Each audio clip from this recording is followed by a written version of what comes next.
du conflit. Si nous envoyons des troupes au sol, savons-nous si, du côté russe, d'autres pays enverront de l'autre côté des troupes au sol? Est-ce que nous aurons des combattants africains? Est-ce que nous aurons des combattants asiatiques? Est-ce que nous aurons des combattants moyen-orientaux face à nous, dans ce Sud global qui a aussi envie de régler des comptes avec l'Occident? Première question, premier risque. A priori, ça semble pas un scénario privilégié. Mais si les Occidentaux, si les Européens, si les Français envoient des troupes là-bas, vous pensez que la solidarité ne jouera pas du côté russe? Je pense qu'il vaut mieux se poser la question. En tout cas, nos diplomaties n'ont pas fait ce qu'il fallait pour que la Russie soit isolée. Et si la Russie était isolée, ça se saurait.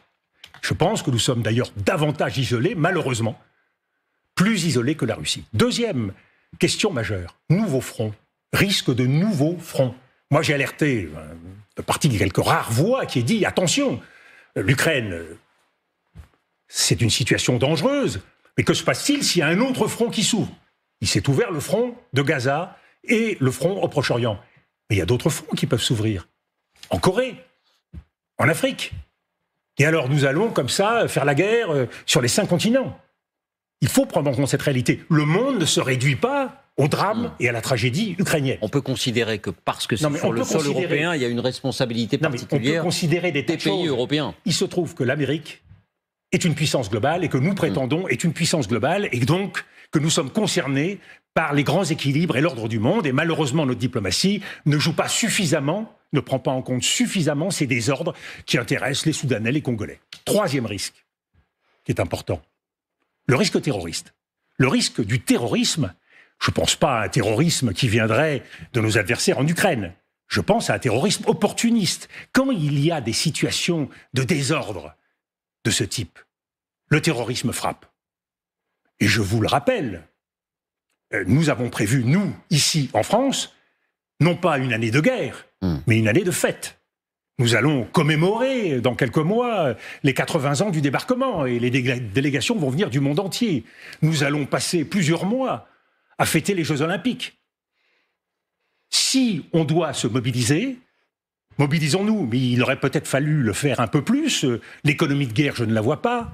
La préparation des esprits en matière de défense civile et de guerre hybride, je ne vois rien. On ne sort pas de son chapeau comme un lapin l'idée d'aller faire la guerre en Ukraine sans s'être préparé un temps soit peu. Alors peut-être qu'il y a en parallèle une préparation particulière pour la sécurité des JO. Vous le sauriez. Vous le sauriez, vous, parce que les médias seraient mobilisés, vous auriez des gens qui, ici, viendraient vous dire, écoutez, voilà, c'est extrêmement dangereux, donc il y a des choses qu'il ne faut pas dire à la télévision pour ne pas inquiéter les Français, d'autres choses qu'il faut dire. Vous le sauriez. Quatrième risque.